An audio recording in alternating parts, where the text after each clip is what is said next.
bisa ini. Nah, sebentar.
Lihat saya terlihat ya, Dek. Terlihat?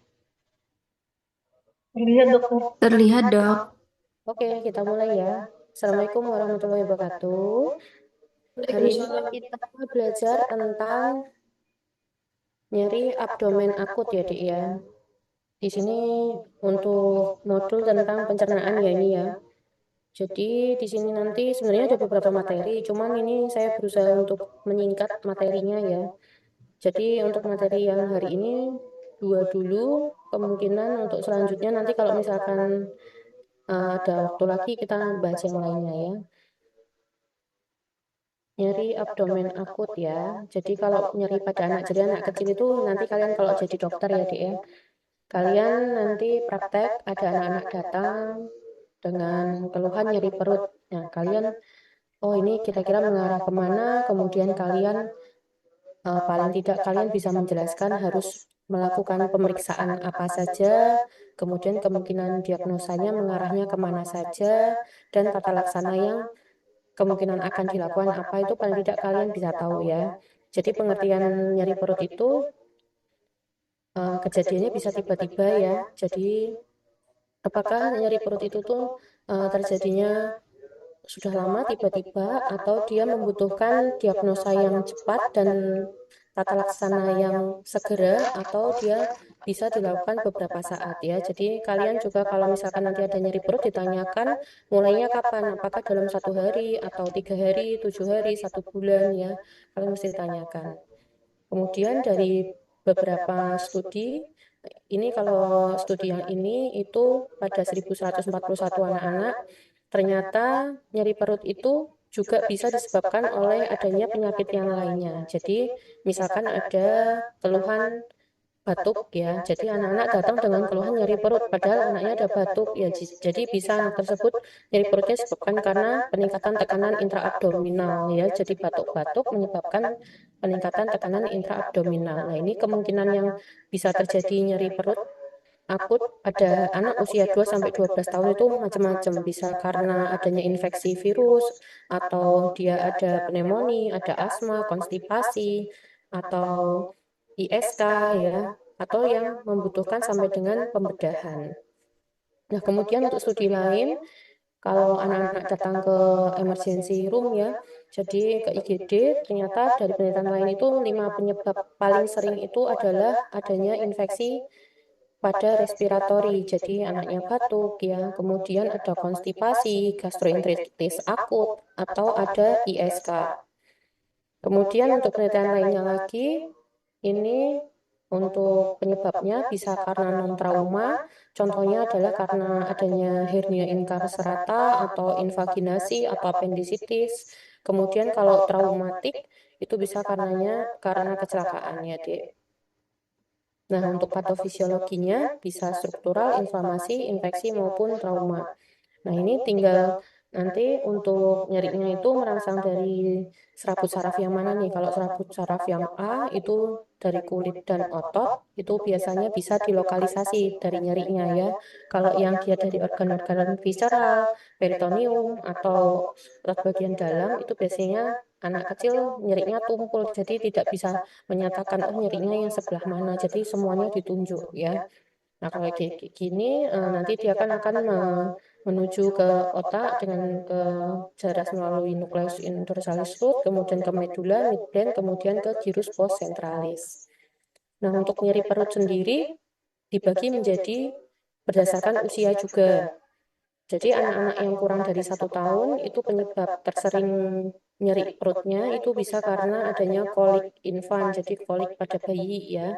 Bisa karena konstipasi atau urinary tract infection, jadi ISK atau invaginasi, volvulus, kemudian hernia incarcerata atau splum disease. Kalau anak lebih dari 1 sampai 5 tahun, kemungkinannya bisa apendisitis, pankreatitis, invaginasi ya.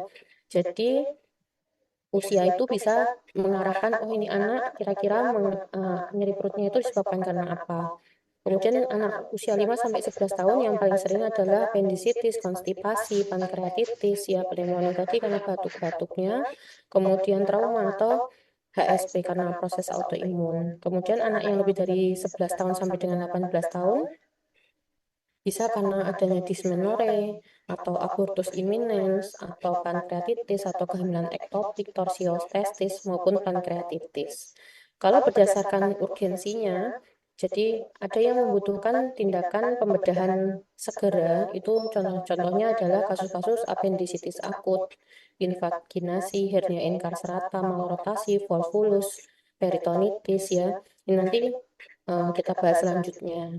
Kemudian ada beberapa kasus yang memerlukan terapi terlebih dahulu, kemudian jika memang tidak berhasil, nanti akan dilakukan tindakan pembedahan. Contohnya adalah obstruksi yang parsial, kemudian adanya batu saluran kemih, atau pankreatitis, atau abses intraabdominal ya. Nah, ini biasanya diberikan terapi dulu, medikal, kemudian kalau tidak ada perbaikan, sampai dengan membutuhkan terapi pembedahan. Kemudian kalau yang hanya membutuhkan terapi obat saja, ya medis saja di sini, contohnya adalah nyeri perut karena gastritis, konstipasi, kemudian dysmenorrhea, atau kolik infan, faringitis, jadi batuk-batuk ya tadi ya, pneumonia, HSP, atau ileus paralitik. Nah, untuk penegakan diagnosa, jadi kalau anak datang dengan keluhan nyeri perut nih, kalian apakah anak ini tuh membutuhkan tindakan pembedahan yang segera atau tidak? Nah, di sini kalian lihat nih ciri-cirinya anaknya kelihatannya sangat kesakitan sekali atau tidak. Kemudian apakah dia hipotermi, kemudian nyeri perut yang hebat lebih dari 3 jam, atau muntah yang hijau, atau muntah-muntah hebat sekali. Kemudian ada tanda-tanda mengarah ke peritonitis. Nanti kalian belajar pada bedah ya. Jadi peritonitis itu gimana? Apakah ada defense muskuler atau tidak ya? Nah, kalau ada hal seperti ini, kalian sarankan untuk dilakukan pemeriksaan X-ray untuk foto abdomen 3 posisi. Apakah yang dibutuhkan adalah ultrasound, kemudian sampai dengan CT scan abdomen ya. Nah, kalau kalian melakukan pemeriksaan ini bisa ke arah ke adanya trauma abdomen. Nah, trauma abdomen juga kalian mesti tanyakan ada riwayat-riwayat apa nih, ada riwayat jatuh dari motor ya. Kalian ada trauma abdomen. Kemudian obstruksi pada intestinal, jadi mengarahnya ke invaginasi, hernia incarcerata, volvulus, malrotasi, atau adanya peritonitis perforasi. Nah, pada kasus-kasus misalkan adanya apendisitis, kemudian dipijat, kemudian pecah ya, jadi bisa terjadi perforasi peritonitis atau dia ada infeksi yang berat pada usus ya, kemudian ada torsiotestis atau kehamilan ektopik. Kemudian kalau tidak ada gejala yang tadi, kemudian kalian tanyakan apakah ada gejala-gejala gastroenteritis akut, jadi ada demam, kemudian atau ada gejala-gejala ke akut respiratory infection, jadi anaknya apakah ada keluhan demam, kemudian menurun nafsu makannya, diare, batuk, atau pilek, atau nyeri kepala, kemudian nyeri tenggorokan, atau bahkan ada sampai dengan nyeri pada sendi-sendi, kemerahan pada kulit ya. Nah, kalau ada seperti ini, kalian sarankan untuk lakukan pemeriksaan darah rutin, elektrolit, kemudian pemeriksaan kadar gula darah, urin, feses, X-ray ya. Nah, ini salah satunya. Jadi anak datang dengan keluhan nyeri perut. Nanti ternyata kalian lihat ternyata ada purpura-purpura yang banyak deh ini ya, kayak gini nih. Jadi kalau kayak gini nih, suatu proses autoimun bisa mengarah ke henosolen purpura. Ya, jadi kalian juga harus lihat semuanya. Jadi kalau nyeri perut tidak hanya diperiksa di area perut saja, kalian lihat bagian bawahnya ini kasus sering nih ditemukan. Jadi keluhannya nyeri perut, tapi ternyata ada merah-merah di ekstremitas. Ada purpura di ekstremitas. Kemudian, jika tidak ada gejala-gejala tadi, apakah mengarah ke obstruksi intestinal? Jadi, keluhannya dia tidak ada demam, tapi nyerinya dia tidak bisa ditunjuk ya. Jadi, nyerinya tumpul, kemudian ada mual dan muntah yang berat, ada muntah kehijauan, kemudian atau muntah berupa feses ya. Kalau seperti ini mengarahnya ke invaginasi, hernia inkarserata, volvulus maupun malrotasi. Nah, invaginasi di sini ada triasnya yaitu untuk fesesnya nanti seperti lendir, kemudian beberapa kasus kalau pada anak-anak itu biasanya ada darahnya, Dek. Jadi buang air besar ada darah belum tentu belum tentu disentri maupun penyebabnya E. coli yang enteroinvasif ya, tapi bisa aja dia disebabkan karena adanya invaginasi. Jadi kalian harus tanyakan riwayat-riwayatnya anak tersebut dahulu ya. Kemudian ada nyeri perut, kemudian teraba massa pada perut regio kanan bawah. Nah, kalian kalau ada seperti ini, biasanya kalian mesti tanyakan apakah ada riwayat-riwayat pernah dipijat perut ya, Dek. Kalau di daerah biasanya sering sekali nanti dilakukan pijat perut pada bayi-bayi yang baru lahir, Dek. Jadi nanti untuk ususnya masuk terjebak ya di antara letak usus-usus yang lainnya ya. Sehingga tidak bisa kembali lagi. Nanti terjadi obstruksi. Nah, ini kalau dari gambarannya bisa dilihat kalau dari hasil USG adanya donut sign. Kemudian ada yang namanya malrotasi dan volvulus. Kalau malrotasi itu proses rotasi saat embrio yang abnormal ya. Jadi letaknya berubah. Kemudian kalau volvulus itu ususnya terpelintir yang menyebabkan iskemi. Nah, ini kalau malrotasi tadi, jadi usus besar harusnya posisinya seperti ini, kemudian dia terjadi malrotasi. Letaknya berubah ini saat embrio, pembentukan, kemudian gejalanya adalah nyeri perut, muntah, kemudian diare ada darahnya juga, anoreksia, irritabel, kemudian anaknya berat badannya biasanya sulit naik. Kemudian karena ada sumbatan-sumbatan, maka ada dilatasi pada area gaster duodenum kalau dilihat dari hasil foto ronsen. Kemudian kalau mengarah ke apendisitis, nah kalau ada anak datang, adanya keluhannya nyeri perut, kemudian ada nyeri daerah periumbilikal, kemudian ada muntah, demam, kemudian nyerinya yang tadinya area epigastrik dan periumbilikal kemudian berpindah menjadi ke sebelah kanan bawah. Nah, kalau ada seperti ini kalian curiga ke arah apendisitis. Nah, kalian menyarankan untuk dilakukan pemeriksaan darah rutin, kemudian pemeriksaan USG, bahkan sampai dengan CT scan abdomen jika memang diperlukan. Kalau apendisitis, jadi biasanya kalau kasus ini kebanyakan membutuhkan sampai dengan pembedahan. Ada beberapa kasus yang tidak dibedah, cuman yang paling banyak membutuhkan sampai dengan pembedahan. Biasanya terjadi kasus ini jarang sekali pada anak-anak kurang dari 3 tahun. Kemudian kalau dari hasil pemeriksaan laboratorium ada leukositosis, kemudian dari pemeriksaan fisik didapatkan adanya pusat sign, obturator sign maupun Rovsing sign.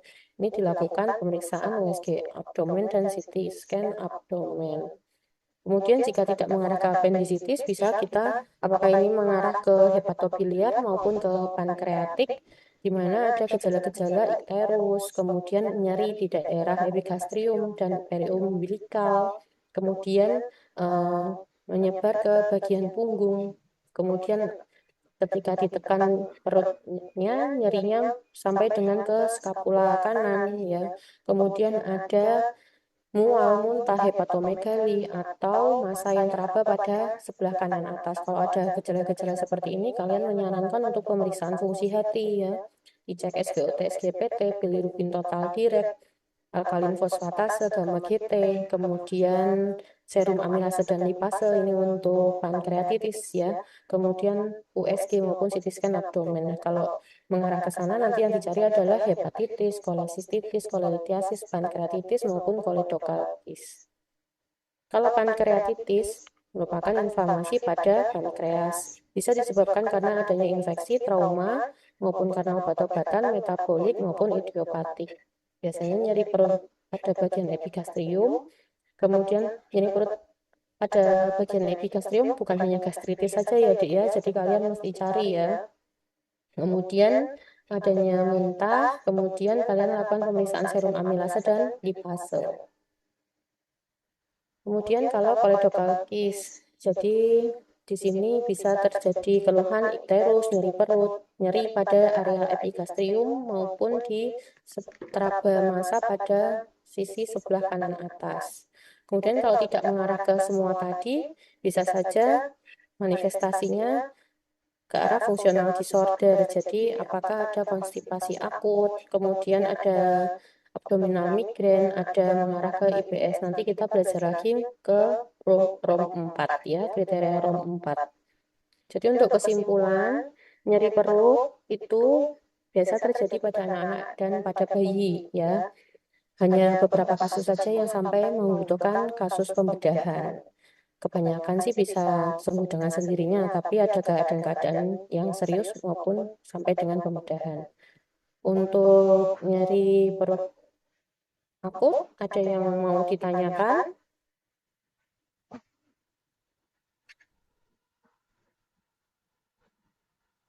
Ada yang mau tanya enggak? Saya lanjutkan aja ya, Dek. Baik, dokter. Lihat yang ini, terlihat? Terlihat. Laktosa bisa ya? Sudah terlihat? Belum, dok. Belum. Dokter, PPT-nya masih yang di summary itu, dok.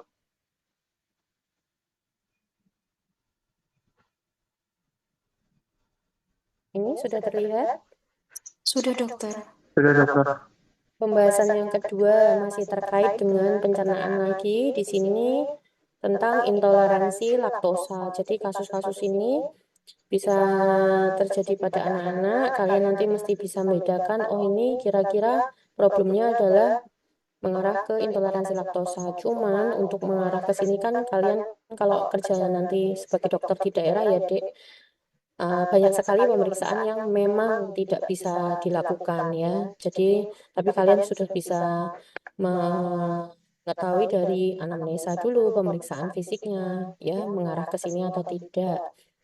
Nah, kalau untuk intoleransi laktosa itu untuk kompetensinya kompetensi 2, ya. Jadi kalian bisa mendiagnosa, kemudian kalian merujuk, ya, untuk melakukan pemeriksaan lanjutan.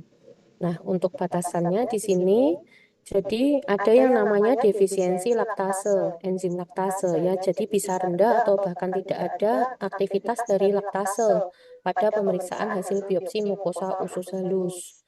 Kemudian ada yang namanya malabsorpsi laktosa. Jadi problem fisiologis yang disebabkan karena ketidakseimbangan dari jumlah laktosa yang dikonsumsi dengan kapasitas enzim laktasenya. Kemudian ada juga yang namanya intoleransi laktosa. Jadi sampai dengan munculnya gejala-gejala klinis setelah makan atau minum bahan yang mengandung laktosa. Jadi keluhannya adalah nyeri perut, diare, mual, muntah, perut kembung, ya. Di sini untuk jumlah laktosa yang menyebabkan intoleransi itu berbeda tiap individu. Jadi banyak sedikitnya itu tergantung dari tiap individu. Kemudian untuk intoleransi laktosa biasanya kita sering menemui pada kasus-kasus diare, ya, Dek. Jadi Kalau diare itu sudah belajar diare ya. Jadi diare itu meningkatnya frekuensi buang air besar atau berubahnya konsistensi. Dinamakan diare akut itu kalau kurang dari 14 hari. Kalau diare persisten itu lebih dari 14 hari. Nah, kalau pada bayi-bayi yang usianya 0 sampai dengan 2 bulan, frekuensi buang air besar itu sering, Dek. Jadi 8 sampai dengan 10 kali. Hal tersebut itu fisiologis, tapi ada tapinya jika pertumbuhannya normal. Kenapa sih kok fisiologis? Karena intoleransi laktosa itu bisa terjadi sementara waktu pada awal-awal bulan pasca lahir, karena pembentukan saluran cernanya masih belum sempurna. Kemudian untuk faktor resiko kalau diarenya persisten, kalau pada bayi diare lebih dari 14 hari ya, itu biasanya terjadi pada bayi-bayi yang jika kurang dari 4 bulan itu tanpa pemberian ASI. Kemudian bayi tersebut terjadi malnutrisi atau adanya diare akut yang diakibatkan dari bakteri-bakteri invasif. Atau juga bisa disebabkan karena adanya kondisi-kondisi khusus, misalkan pada pasien-pasien HIV maupun pada intoleransi laktosa. Nah, intoleransi laktosa itu banyak, Dek. Jadi yang paling jarang itu pada ras Kaukasian ya. Kemudian untuk intake laktosa itu bervariasi sesuai dengan umur. Jadi kalau pada bayi itu sering sekali ya. Jadi asupannya itu terdiri.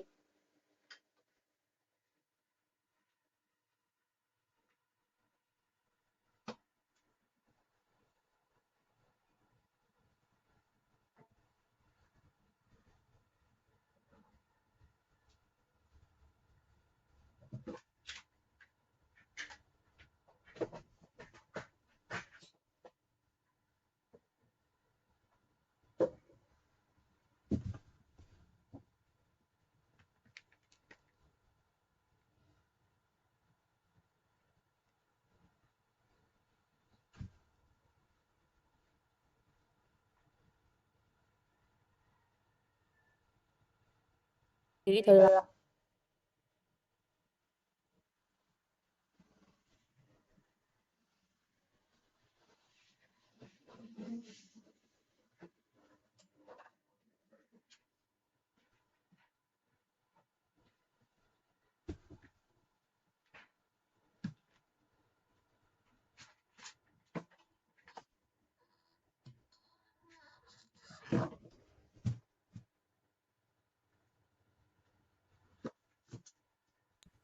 Maaf ya, tiba-tiba terlempar saya. Ini sampai mana tadi, Dek?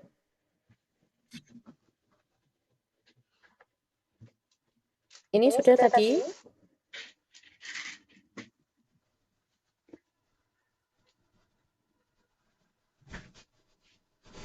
Dek? Belum, dokter. Ini belum? Ini? Sampai sini, dokter. Ini? Sudah, dokter. Ini aja ya. Benar dok. Nah, kita lanjutin ya. Jadi laktosa itu sebenarnya banyak manfaatnya ya. Jadi sebagai sumber energi, kemudian membantu absorpsi kalsium, dan proses dari laktosa itu menghasilkan galaktosa dan glukosa. Kalau untuk galaktosanya sendiri merupakan bahan pembentuk serebrosida, jadi untuk perkembangan otak. Kemudian untuk etiologi defisiensi laktase, ada yang primer, ada yang sekunder. Kalau yang primer itu ada 3 bentuk. Yang pertama itu developmental laktase defisiensi, biasanya terjadi pada bayi-bayi prematur, sehingga aktivitas laktasenya masih belum optimal, karena kan perkembangannya semuanya masih belum optimal ya kalau pada bayi-bayi prematur. Kemudian ada defisiensi laktase kongenital, di mana tidak terdapatnya enzim laktase pada breast border pada usus, villi usus ya. Kelainannya ini menetap. Kemudian ada juga yang defisiensi laktase genetik. Biasanya dia akan membaik gejala-gejalanya itu perlahan sejak usia 2 sampai dengan 5 tahun. Nah, ini pada ras-ras tertentu yang tidak mengkonsumsi susu rutin, ini terjadi penurunannya secara autosomal resesif. Kemudian ada etiologi yang sekunder, itu bisa karena pasien tersebut mengalami kemoterapi, malnutrisi, atau dia minum obat-obatan untuk kemoterapi juga, ini methotrexate untuk autoimun ya. Kemudian adanya bakteri yang stasis atau overgrowth. Kemudian untuk enzim laktase, kadar laktase yang rendah bisa disebabkan tadi karena prematuritas. Kemudian aktivitas laktase itu kalau pada janin semakin membaik dengan usia gestasi yang semakin tua ya, semakin dia aterem semakin baik.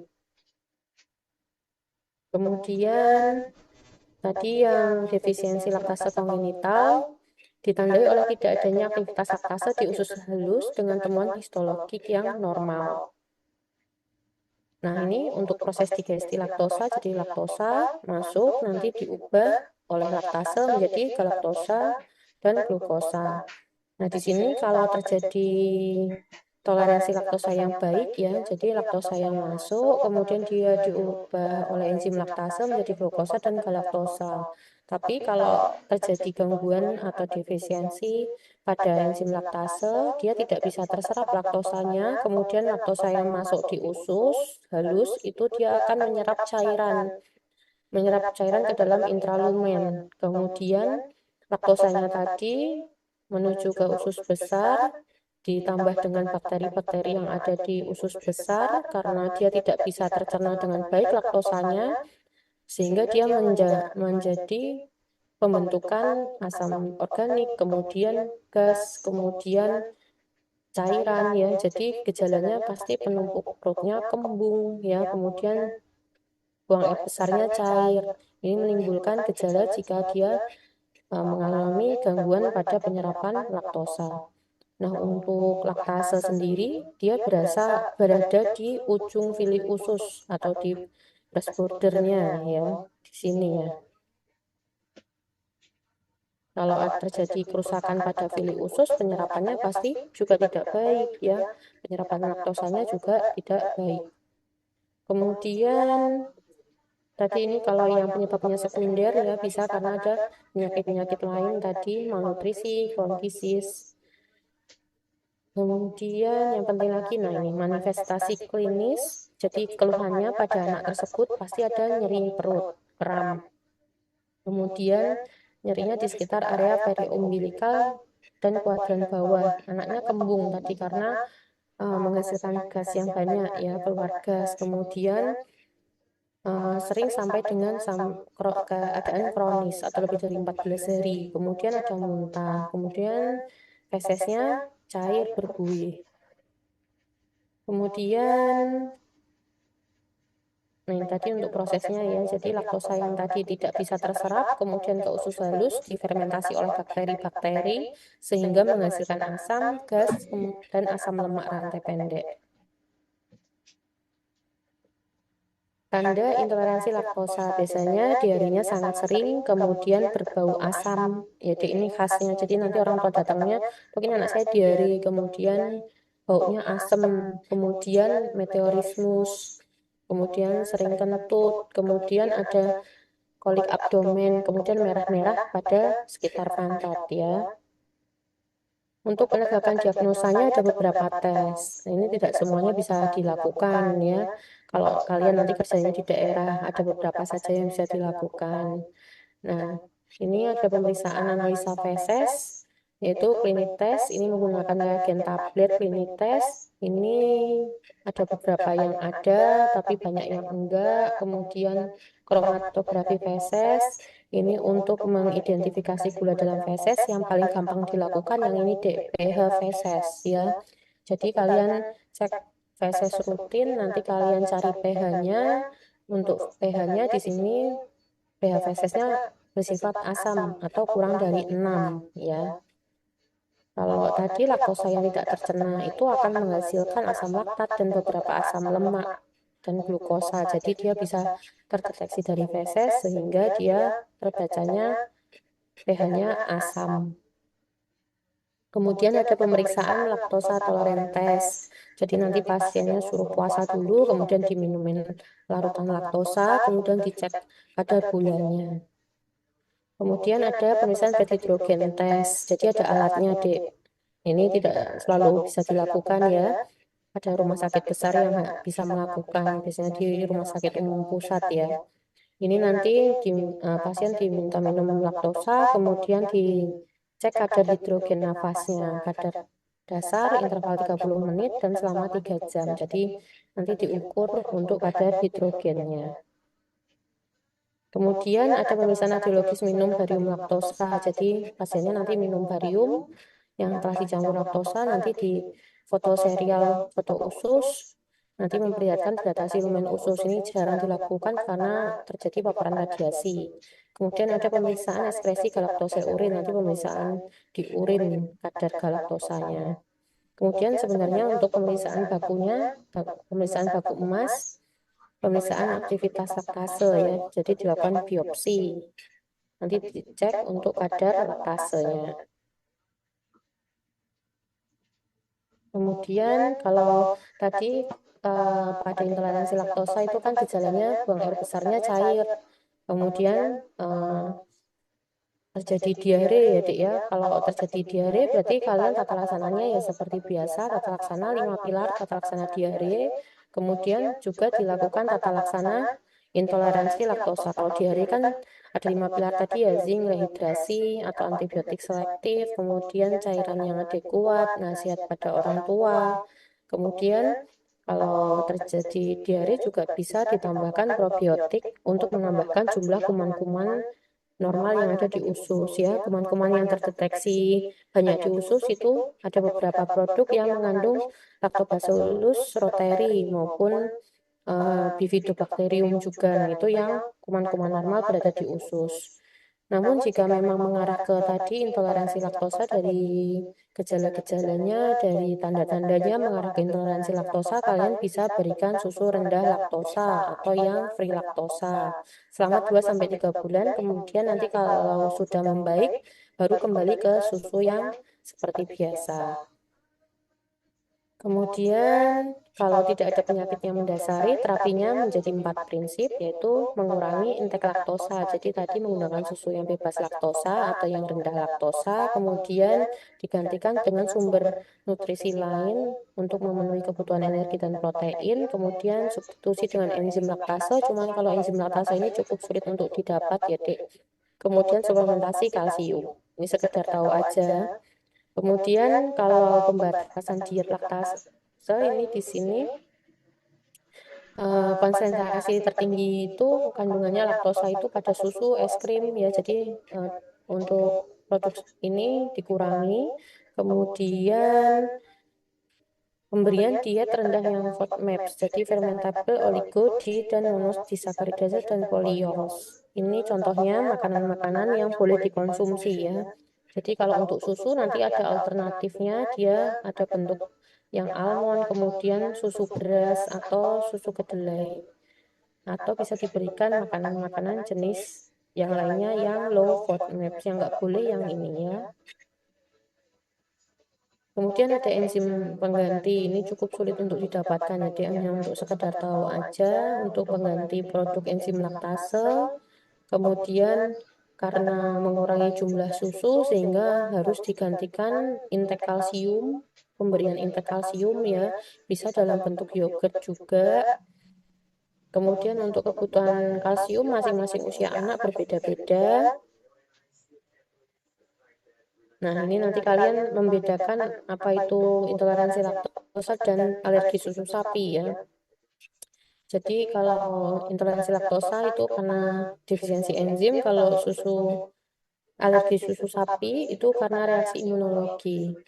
Jadi gejala-gejalanya sebenarnya hampir mirip, cuman dia kalau ada alergi susu sapi pasti ada gejala-gejala lainnya yang meliputi pada disfungsi respiratori, atau dia ada kemerahan atau eksema, kemudian ada reaksi anafilaktik, kemudian berat badan juga sulit naik juga bisa ya, Dek, kalau nanti kita belajar tentang alergi susu sapi. Kemudian kalau alergi susu sapi biasanya terjadi pada bayi-bayi atau anak yang lebih kecil ya. Untuk terapinya alergi susu sapi dia diberikan susu formula pengganti untuk alergi susu sapi. Kalau yang laktosa tadi, mengurangi asupan jumlah laktosanya. Kesimpulannya, kalau ada diare itu bisa karena adanya intoleransi laktosa.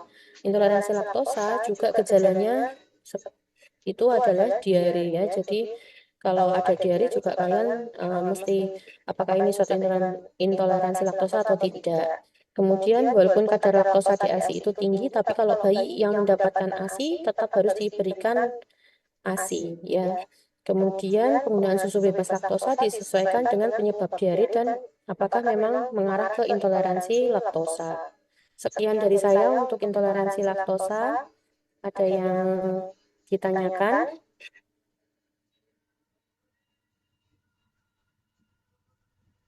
Ada yang mau tanya nggak, Dek?